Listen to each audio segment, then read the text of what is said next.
എല്ലാ വിദ്യാർത്ഥികൾക്കും പുതിയൊരു വീഡിയോയിലേക്ക് സ്വാഗതം. ഈ വർഷത്തെ +1 പ്രവേശനത്തിനായിട്ടുള്ള അപേക്ഷകൾ ഇന്നു മുതൽ ആരംഭിക്കും. അപ്പോൾ വിദ്യാർത്ഥികൾക്ക് ഹയർ സെക്കൻഡറി പ്രവേശനത്തിനായിട്ട് hscap.kerala.gov.in എന്നുള്ള ഈ ഒരു വെബ്സൈറ്റ് വഴിയും വൊക്കേഷണൽ ഹയർ സെക്കൻഡറി പ്രവേശനത്തിനായിട്ട് vhscap.kerala.gov.in എന്നുള്ള വൊക്കേഷണൽ ഹയർ സെക്കൻഡറി വെബ്സൈറ്റ് വഴിയും അപേക്ഷ സമർപ്പിക്കാവുന്നതാണ്. ഒരു വിദ്യാർത്ഥിക്ക് ഈ ഒരു ഹയർ സെക്കൻഡറിയിലും അപേക്ഷിക്കാം, വൊക്കേഷണൽ ഹയർ സെക്കൻഡറിയിലും അപേക്ഷിക്കാം. അതുപോലെ തന്നെ വിദ്യാർത്ഥികൾക്ക് വേണമെങ്കിൽ ഒന്നിലധികം ജില്ലകളിലേക്ക് വേണമെങ്കിലും അപേക്ഷ സമർപ്പിക്കാവുന്നതാണ്. അപേക്ഷ നൽകുന്ന സമയത്ത് വിദ്യാർത്ഥികൾ ശ്രദ്ധിക്കേണ്ട പ്രധാനപ്പെട്ട കാര്യം, നിങ്ങൾ നൽകുന്ന എല്ലാവിധ ഡീറ്റെയിൽസും സത്യസന്ധമായിരിക്കണം. അതായത് അതിൽ തെറ്റുകളൊന്നും ഉണ്ടാവാൻ പാടില്ല. കാരണം നിങ്ങൾ ഈ ഒരു അലോട്ട്മെൻറ്റ് കിട്ടി പിന്നീട് നിങ്ങൾ ഈ ഒരു അഡ്മിഷൻ നേടുന്ന സമയത്ത് നിങ്ങളുടെ ഡോക്യുമെൻറ്റ്സ് ഒക്കെ ചെക്ക് ചെയ്യുന്ന സമയത്ത് നിങ്ങൾ എന്തെങ്കിലും കാര്യങ്ങൾ, അതായത് നിങ്ങളുടെ കാറ്റഗറി, കാസ്റ്റ്, റിലീജിയൻ, അതുപോലെ തന്നെ നിങ്ങളുടെ റിസർവേഷൻസ്, അതുപോലെ നിങ്ങളുടെ ടൈ ബ്രേക്ക് സർട്ടിഫിക്കറ്റ്, അതുപോലെ ബോണസ് പോയിന്റ് സർട്ടിഫിക്കറ്റ്, ഇവയിൽ എന്തെങ്കിലും തെറ്റായിട്ടാണ് കണ്ടെത്തുന്നതെങ്കിൽ നിങ്ങൾക്ക് അഡ്മിഷൻ ലഭിക്കുന്നതല്ല. അതായത് അലോട്ട്മെൻറ്റ് കിട്ടിക്കഴിഞ്ഞാലും സ്കൂളിൽ പോകുന്ന സമയത്ത് ഈ ഒരു ഡോക്യുമെൻറ്റ്സ് ഏതെങ്കിലും ഇല്ല എങ്കിൽ നിങ്ങൾക്ക് ആ ഒരു അഡ്മിഷൻ നഷ്ടമാകുന്നത് ആയിരിക്കും. അതായത് അഡ്മിഷൻ തരത്തില്ല. അപ്പോൾ അതുകൊണ്ട് തന്നെ നിങ്ങൾ ശ്രദ്ധിക്കണം, നിങ്ങൾ നൽകുന്ന എല്ലാവിധ ഡോക്യുമെൻറ്റ്സും കൃത്യമായിരിക്കണം. അതുപോലെ തന്നെ നിങ്ങൾ നിലവിൽ താമസിക്കുന്ന ആ ഒരു പഞ്ചായത്ത് അല്ലെങ്കിൽ മുനിസിപ്പാലിറ്റി അല്ലെങ്കിൽ കോർപ്പറേഷൻ പരിധിയിൽപ്പെടുന്ന, അതുപോലെ ആ ഒരു താലൂക്കിൽപ്പെടുന്ന സ്കൂളുകളിലേക്കാണ് നിങ്ങൾ അപ്ലൈ ചെയ്യുന്നതെങ്കിൽ നിങ്ങൾക്ക് ബോണസ് പോയിന്റ് കിട്ടുന്നതാണ്. അപ്പോൾ ഈ ഒരു രീതിയിലും വിവിധ തരത്തിൽ നിങ്ങൾക്ക് ബോണസ് പോയിന്റും കാര്യങ്ങളൊക്കെ ഉണ്ട്. അതുപോലെ തന്നെ നിങ്ങൾക്ക് വേണമെങ്കിൽ മറ്റൊരു ജില്ലയിലേക്ക് അപേക്ഷിക്കാം. അതിനായിട്ട് നിങ്ങൾ ചെയ്യേണ്ടത്, ഒന്ന് നിങ്ങളുടെ ജില്ലയിൽ അപേക്ഷിക്കാനായിട്ട് ഒരു കാൻഡിഡേറ്റ് ലോഗിൻ ക്രിയേറ്റ് ചെയ്യണം. അതുപോലെ തന്നെ മറ്റൊരു ജില്ലയിലേക്ക് അപേക്ഷിക്കാനായിട്ട് മറ്റൊരു കാൻഡിഡേറ്റ് ലോഗിൻ ക്രിയേറ്റ് ചെയ്യണം. അതുപോലെ വിദ്യാർത്ഥികൾ പ്രധാനമായിട്ടും ശ്രദ്ധിക്കേണ്ട കാര്യം എന്ന് പറയുന്നത്, വിദ്യാർത്ഥികൾ കാൻഡിഡേറ്റ് ലോഗിൻ ക്രിയേറ്റ് ചെയ്യുന്ന സമയത്ത് പ്രധാനമായിട്ടും ശ്രദ്ധിക്കേണ്ടത്, ഒരു വിദ്യാർത്ഥിക്ക് ഒരു ജില്ലയിലേക്ക്, അതായത് നിങ്ങളിപ്പോൾ അപ്ലൈ ചെയ്യുന്നത് തിരുവനന്തപുരം ജില്ലയിലാണെന്ന് വിചാരിക്കുക. അപ്പോൾ തിരുവനന്തപുരം ജില്ലയിലാണ് അപേക്ഷിക്കുന്നതെങ്കിൽ ആ ഒരു ജില്ലയിലേക്ക് ഒരു തവണ മാത്രമേ ഒരു വിദ്യാർത്ഥിക്ക് അപേക്ഷിക്കാനായിട്ട് പറ്റത്തുള്ളൂ. അതായത് നിങ്ങളുടെ ജില്ലയിൽ ഒരു കാൻഡിഡേറ്റ് ലോഗിൻ ക്രിയേറ്റ് ചെയ്തുകൊണ്ട് നിങ്ങൾക്ക് ഒരു അപേക്ഷ മാത്രമേ നൽകാൻ പറ്റത്തുള്ളൂ. അതുകൊണ്ട് തന്നെ അപേക്ഷ നൽകുന്ന സമയത്ത് നൽകുന്ന ഡീറ്റെയിൽസ് ഒക്കെ കൃത്യമാണ് എന്നുള്ളത് ശ്രദ്ധിക്കുക. അതുപോലെ തന്നെ നിങ്ങളുടെ SSLC രജിസ്റ്റർ നമ്പർ ഒരു ജില്ലയിൽ ഒരു തവണ മാത്രമേ കാൻഡിഡേറ്റ് ലോഗിൻ ക്രിയേറ്റ് ചെയ്യാനായിട്ട് ഉപയോഗിക്കാൻ പറ്റത്തുള്ളൂ. അപ്പോൾ അതുകൊണ്ട് തന്നെ ആ ഒരു കാര്യം നിങ്ങൾ പ്രത്യേകം ശ്രദ്ധിക്കുക. കാരണം ചില സമയത്ത് നിങ്ങളുടെ മൊബൈൽ നമ്പർ നിങ്ങൾക്ക് നഷ്ടപ്പെടുകയോ ഒക്കെ വരുന്ന സാഹചര്യത്തിൽ, നിങ്ങൾക്ക് OTP വരാത്ത സാഹചര്യത്തിൽ പിന്നീട് ആ ഒരു ജില്ലയിലേക്ക് വീണ്ടും കാൻഡിഡേറ്റ് ലോഗിൻ ക്രിയേറ്റ് ചെയ്യാനായിട്ട് പറ്റത്തില്ല. അപ്പോൾ ഹയർ സെക്കൻഡറി അപേക്ഷ വിദ്യാർത്ഥിയാണെങ്കിൽ പിന്നീട് നിങ്ങൾക്ക് വൊക്കേഷണൽ ഹയർ സെക്കൻഡറിയിലെ പിന്നീട് അപേക്ഷിക്കാൻ പറ്റത്തുള്ളൂ. വൊക്കേഷണൽ ഹയർ സെക്കൻഡറി അപേക്ഷിച്ച വിദ്യാർത്ഥികൾക്ക് വേണമെങ്കിൽ ഹയർ സെക്കൻഡറിയിലേക്കും അപേക്ഷ സമർപ്പിക്കാൻ പറ്റും. അപ്പോൾ നിങ്ങൾ ശ്രദ്ധിക്കേണ്ടത്, ഒരു ജില്ലയിൽ ഒരു തവണ മാത്രമേ അതായത് ഒരു കാൻഡിഡേറ്റ് ലോഗിൻ മാത്രമേ ഒരു വിദ്യാർത്ഥിക്ക് ക്രിയേറ്റ് ചെയ്യാൻ പറ്റത്തുള്ളൂ. കാരണം നിങ്ങൾ വീണ്ടും ആ ഒരു ജില്ലയിൽ ക്രിയേറ്റ് ചെയ്യാൻ ശ്രമിക്കുന്ന സമയത്ത് നിങ്ങളുടെ SSLC നമ്പർ ഓട്ടോമാറ്റിക്കലി ഡാറ്റാബേസിൽ രജിസ്റ്റേർഡ് ആയിട്ടുണ്ടാവും. അതുപോലെ ഡേറ്റ് ഓഫ് ബർത്തും കൃത്യമായിട്ട് രജിസ്റ്റേർഡ് ആയിട്ടുണ്ടാവും. അപ്പോൾ നിങ്ങൾ വീണ്ടും രജിസ്ട്രേഷൻ ചെയ്യാൻ ശ്രമിക്കുന്ന സമയത്ത് നിങ്ങളുടെ ആ ഒരു SSLCയുടെ രജിസ്റ്റർ നമ്പർ ഒരു തവണ രജിസ്ട്രേഷൻ ചെയ്തിട്ടുണ്ട്, ഓൾറെഡി എക്സിസ്റ്റ് എന്ന് പറഞ്ഞുകൊണ്ട് നിങ്ങൾക്ക് മെസ്സേജ് വരുന്നതും നിങ്ങൾക്ക് ആ ഒരു രീതിയിൽ കാൻഡിഡേറ്റ് ലോഗിൻ ക്രിയേറ്റ് ചെയ്യാൻ സാധിക്കാതെ വരികയും ചെയ്യുന്ന സാഹചര്യം ഉണ്ടാകും. അതുകൊണ്ട് തന്നെ നിങ്ങൾ ശ്രദ്ധിക്കേണ്ടത്, അപേക്ഷ നൽകുന്ന സമയത്ത് നിങ്ങളുടെ ആ ഒരു കാൻഡിഡേറ്റ് ലോഗിൻ ക്രിയേറ്റ് ചെയ്യുന്ന ആ ഒരു സമയത്ത് നിങ്ങൾ നൽകുന്ന ഡീറ്റെയിൽസുകളൊന്നും തെറ്റിപ്പോവരുത്. കാരണം തെറ്റിയാൽ പിന്നീട് വീണ്ടും എഡിറ്റ് ചെയ്യാനുള്ള സൗകര്യം നിങ്ങൾക്ക് ലഭ്യമാകുന്നതല്ല. അതായത് കാൻഡിഡേറ്റ് ലോഗിൻ ക്രിയേറ്റ് ചെയ്യാനുള്ള ഓപ്ഷൻ നിങ്ങൾക്ക് ഈ ഒരു വെബ്സൈറ്റിൽ വരുന്നതാണ്. അപ്പോൾ അത് നിങ്ങൾക്ക് സിമ്പിളായിട്ട് പറഞ്ഞു തരാം. ഹൗ ടു അപ്ലൈ ഓൺലൈൻ എന്ന് പറഞ്ഞുകൊണ്ട് ഇവിടെ യൂസർ മാനുവൽ കൊടുത്തിട്ടുണ്ട്. ജസ്റ്റ് നിങ്ങൾ അത് ഡൗൺലോഡ് ചെയ്തെടുക്കാം. അപ്പോൾ ഇത് ഡൗൺലോഡ് ചെയ്തെടുത്തിട്ട് നിങ്ങൾ ചെയ്യേണ്ടത്, അതിൽ എങ്ങനെ നിങ്ങൾക്ക് സ്വന്തമായിട്ട് അപേക്ഷ സമർപ്പിക്കാമെന്ന് സംബന്ധിച്ചുള്ള ഡീറ്റെയിൽസുകൾ കൃത്യമായിട്ട് PDF രൂപത്തിൽ കൊടുത്തിട്ടുണ്ട്. അപ്പോൾ ജസ്റ്റ് അത് ഡൗൺലോഡ് ചെയ്തെടുക്കാം. അപ്പോൾ അതിനുശേഷം അത് നിങ്ങൾ ഓപ്പൺ ചെയ്യുക. ഓപ്പൺ ചെയ്ത് കഴിഞ്ഞാൽ നിങ്ങൾക്ക് അതിൻ്റെ സ്ക്രീൻഷോട്ട് സഹിതം എങ്ങനെയാണ് ഈ ഒരു അപേക്ഷ സമർപ്പിക്കേണ്ടത് എന്നുള്ള ഡീറ്റെയിൽസ് കൃത്യമായിട്ട് കൊടുത്തിട്ടുണ്ട്. അപ്പോൾ ജസ്റ്റ് നിങ്ങൾക്ക് ഇവിടെ കാണിച്ചു തരാം. അതായത് നിങ്ങൾക്ക് ഈ ഒരു അപേക്ഷ സമർപ്പിക്കുന്നതിനായിട്ട് ഒന്നുകിൽ നിങ്ങൾക്ക് സ്വന്തമായിട്ട് അപേക്ഷിക്കാം, അതല്ലെങ്കിൽ ഈ ഒരു ഇൻ്റർനെറ്റ് കഫേകൾ വഴി അപേക്ഷിക്കാം. അതുപോലെ തന്നെ ഈ ഒരു അക്ഷയ വഴി അപേക്ഷിക്കാം. നിങ്ങൾ എങ്ങനെ അപേക്ഷിച്ച് കഴിഞ്ഞാലും നിങ്ങളുടെ ഡീറ്റെയിൽസും അതുപോലെ നിങ്ങൾ നൽകുന്ന സ്കൂൾ കോഴ്സ് എന്നിവയും കൃത്യമായിട്ട് നൽകാൻ തെറ്റിപ്പോയത്.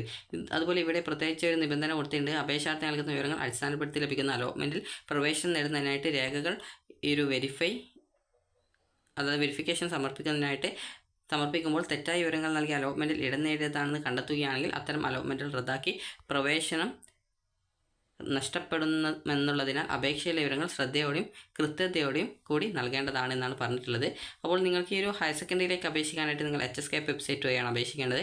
വൊക്കേഷണൽ ഹയർ സെക്കൻഡറി അപേക്ഷിക്കാനായിട്ട് vhscap.kerala.gov.in എന്നുള്ള വെബ്സൈറ്റ് വഴിയാണ് അപേക്ഷ സമർപ്പിക്കേണ്ടത്. അപ്പോൾ ഇതിൻ്റെ അലോട്ട്മെൻറ്റ് പ്രോസസ്സിൻ്റെ ആ ഒരു ഇത് എന്ന് പറയുന്നത്, ആദ്യം കാൻഡിഡേറ്റ് ലോഗിൻ ക്രിയേറ്റ് ചെയ്യുക എന്നുള്ളതാണ്.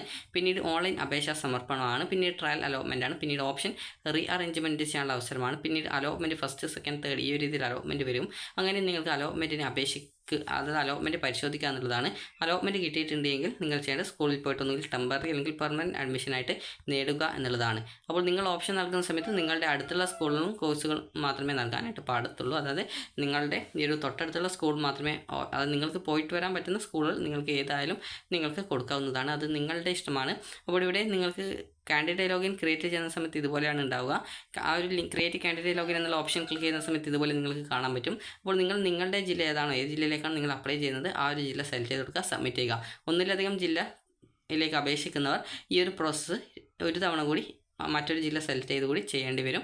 ആദ്യം ഈ ഒരു പ്രോസസ്സ് ഒരു ജില്ലയിലേക്കുള്ള അപേക്ഷ സബ്മിറ്റ് ചെയ്ത ശേഷം പിന്നീട് മറ്റൊരു ജില്ലയിലേക്കുള്ള ആപ്ലിക്കേഷൻ കൂടി നിങ്ങൾക്ക് വേണമെങ്കിൽ നൽകാവുന്നതാണ്.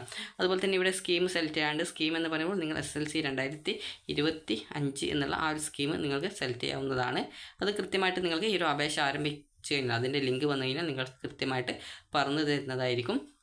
അപ്പോൾ ഇവിടെ SSLC ഗ്രേഡിംഗ് സിസ്റ്റം 2024-25 എന്നുള്ള അതാണ് നിങ്ങൾ ക്ലിക്ക് ചെയ്യേണ്ടത്, അത് സെലക്ട് ചെയ്യേണ്ടത്. അതുപോലെ നിങ്ങൾ ആ ഒരു ഡീറ്റെയിൽസൊക്കെ നൽകി കഴിഞ്ഞാൽ നിങ്ങളുടെ ഈ ഒരു ഡീറ്റെയിൽസൊക്കെ ഇങ്ങനെ വരും. അപ്പോൾ നിങ്ങൾ ഇതിൽ പറഞ്ഞിട്ടുള്ള എല്ലാവിധ ഡീറ്റെയിൽസും, മൊബൈൽ നമ്പർ നൽകുമ്പോൾ പ്രത്യേകം ശ്രദ്ധിക്കുക, തെറ്റിപ്പോകരുത്. അതുപോലെ തന്നെ ഇത്രയും നൽകിയ ശേഷം സെൻഡ് OTP ക്ലിക്ക് ചെയ്ത് കഴിഞ്ഞാൽ ആ ഒരു മൊബൈൽ നമ്പറിലേക്ക് ഒരു OTP കിട്ടും. അപ്പോൾ ആ ഒരു OTP നിങ്ങൾ എൻ്റർ ചെയ്ത് കഴിഞ്ഞാൽ നിങ്ങൾക്ക് ഇതുപോലെ, അതായത് എൻ്റർ ചെയ്യാനായിട്ട് ഒരു ബോക്സും കാര്യങ്ങളൊക്കെ വരും. അതിൽ OTP നൽകി സബ്മിറ്റ് ചെയ്യുക. സബ്മിറ്റ് ചെയ്ത് കഴിഞ്ഞാൽ ഇതുപോലെ നിങ്ങൾക്ക് വരും. ഇവിടെ നിങ്ങളുടെ പുതിയ പാസ്വേഡ്, ഈ ഒരു ലോഗിൻ ചെയ്യാനുള്ള പാസ്വേഡ് നിങ്ങൾക്ക് സെറ്റ് ചെയ്ത് കൊടുക്കാം. അപ്പോൾ ആ ഒരു പാസ്വേഡ് കൃത്യമായിട്ട് ഒരു പേപ്പറിലോ മറ്റോ എഴുതി വെക്കാനായിട്ട് ശ്രദ്ധിക്കുക. ഇങ്ങനെ നിങ്ങൾ 2 തവണ സെയിം പാസ്വേഡ് ടൈപ്പ് ചെയ്ത ശേഷം അപ്ഡേറ്റ് കൊടുക്കുക. പാസ്വേഡ് എന്ന് പറയുമ്പോൾ നിങ്ങൾക്ക് ഇഷ്ടമുള്ള, അതായത് 8 ക്യാരക്ടേഴ്സ് ഉണ്ടാവണമെന്ന് മാത്രമേ ഉള്ളൂ. അതിൽ അപ്പർ കേസ്, ലോവർ കേസ് ഈ ഒരു രീതിയിൽ നിങ്ങൾക്ക് എത്ര, അതായത് അതുപോലെ തന്നെ ഈ ഒരു വിവിധ ചിഹ്നങ്ങൾ ഉണ്ടാവും, അതായത് സ്ലാഷ് ഇതുപോലുള്ള വിവിധ ചിഹ്നങ്ങളൊക്കെ നിങ്ങൾക്ക് ഉപയോഗിക്കാം. അപ്പോൾ ഇത് കൃത്യമായിട്ട് ഒരു പേപ്പറിൽ എഴുതി വെക്കാൻ മറന്നു പോകരുത്. അപ്പോൾ ഇത്രയും നൽകിയ ശേഷം അപ്ഡേറ്റിൽ ക്ലിക്ക് ചെയ്ത് കഴിഞ്ഞാൽ നിങ്ങൾക്ക് കാൻഡിഡേറ്റ് ലോഗിൻ രജിസ്ട്രേഷൻ ക്രിയേറ്റ് ചെയ്യപ്പെടും. അപ്പോൾ ഇങ്ങനെ ക്രിയേറ്റ് ചെയ്ത് കഴിഞ്ഞാൽ നിങ്ങൾക്ക് ഇവിടെ ഒരു ആപ്ലിക്കേഷൻ നമ്പർ എന്ന് പറഞ്ഞുകൊണ്ട് നിങ്ങൾക്ക് ആ ഒരു സ്ക്രീനിൽ നിങ്ങൾക്ക് ഒരു നമ്പർ കാണാൻ പറ്റും. അത് കൃത്യമായിട്ട് നിങ്ങളൊരു പേപ്പറിൽ എഴുതി വെക്കുക, അതുപോലെ സ്ക്രീൻഷോട്ടും എടുത്ത് വെക്കുക. കാരണം ഈ ഒരു ആപ്ലിക്കേഷൻ നമ്പറും അതുപോലെ പാസ്വേഡും നിങ്ങൾക്ക് ലോഗിൻ ചെയ്യേണ്ട ആവശ്യമാണ്. അതുപോലെ നിങ്ങൾ നേരത്തെ നൽകിയുള്ള ആ ഒരു മൊബൈൽ നമ്പറിൽ വരുന്ന OTP നിങ്ങൾക്ക് ആവശ്യമാണ്. അപ്പോൾ അതിനുശേഷം നിങ്ങൾക്ക് ആ ഒരു പേജിൽ കാൻഡിഡേറ്റ് ലോഗിൻ എന്നുള്ള ലിങ്ക് കാണും, ജസ്റ്റ് അതിൽ ക്ലിക്ക് ചെയ്യുക. അത് HSCAP വെബ്സൈറ്റിലെ ഹോം പേജിലും കൃത്യമായിട്ട് കാൻഡിഡേറ്റ് ലോഗിൻ ഓപ്ഷൻ ഉണ്ടാകും. അതിൽ ക്ലിക്ക് ചെയ്യുന്ന സമയത്ത് ഇതുപോലെയാണ് കാണാൻ പറ്റുക. നിങ്ങളുടെ യൂസർ നെയിമും പാസ്വേഡും അതുപോലെ നിങ്ങൾ ഏത് ജില്ലയിലേക്കാണോ ലോഗിൻ ക്രിയേറ്റ് ചെയ്തത് ആ ഒരു ജില്ലയോട് സെലക്ട് ചെയ്ത് ലോഗിൻ ചെയ്യുക. ലോഗിൻ ചെയ്യുന്ന സമയത്ത് ഇതുപോലെയാണ് കാണാൻ പറ്റുക. അപ്പോൾ നിങ്ങൾക്ക് ഇവിടെ നിങ്ങളുടെ ആപ്ലിക്കേഷൻ നമ്പർ, നിങ്ങളുടെ പേര്, ഇതുപോലുള്ള ഡീറ്റെയിൽസും കാര്യങ്ങളൊക്കെ കാണാൻ പറ്റും. അതുപോലെ തന്നെ നിങ്ങൾക്ക് ഇവിടെ അപ്ലൈ ഓൺലൈൻ എന്നുള്ള ഒരു ലിങ്ക് കൂടി കാണാൻ പറ്റും, ജസ്റ്റ് അതിൽ ക്ലിക്ക് ചെയ്യുക. അപ്പോൾ ഇവിടെ നിങ്ങൾക്ക് ആപ്ലിക്കേഷൻ സ്റ്റാറ്റസ് എന്നുള്ളത് ആപ്ലിക്കേഷൻ സബ്മിഷൻ നോട്ട് ഇനീഷ്യേറ്റഡ് എന്ന് പറഞ്ഞുകൊണ്ട് കാണാം. അപ്പോൾ അപ്ലൈ ഓൺലൈൻ എന്നുള്ളത് ക്ലിക്ക് ചെയ്ത ശേഷം നിങ്ങൾക്ക് പിന്നീട് ബാക്കിയുള്ള ഡീറ്റെയിൽസും കാര്യങ്ങളൊക്കെ നിങ്ങൾക്ക് നൽകാവുന്നതും. അതുപോലെ തന്നെ പ്രത്യേകം ശ്രദ്ധിക്കേണ്ടത്, പിന്നീട് ഈ ഒരു സ്റ്റെപ്സൊക്കെ ചെയ്തതിന് ശേഷം നിങ്ങൾക്ക് പിന്നീട് കോഴ്സ് സെലക്ട് ചെയ്യാനുള്ള ഓപ്ഷൻസും അതുപോലെ നിങ്ങളുടെ ഡീറ്റെയിൽസും കമ്മ്യൂണിറ്റി, അതുപോലെ കാസ്റ്റ്, റിലീജിയൻ ഇതുപോലുള്ള ഡീറ്റെയിൽസൊക്കെ വരുന്ന ആ ഒരു ഭാഗമുണ്ട്. അതൊക്കെ നിങ്ങൾക്ക് ആ ഒരു നേരത്തെയുള്ള ആ ഒരു പേജിൽ കൃത്യമായിട്ട് നിങ്ങൾ നൽകണം, അതൊന്നും തെറ്റിപ്പോയത്. അപ്പോൾ എല്ലാ ഡീറ്റെയിൽസും നൽകിയ ശേഷം ഒന്നും തെറ്റിയിട്ടില്ല എന്ന് ഉറപ്പുവരുത്തേണ്ടതാണ്.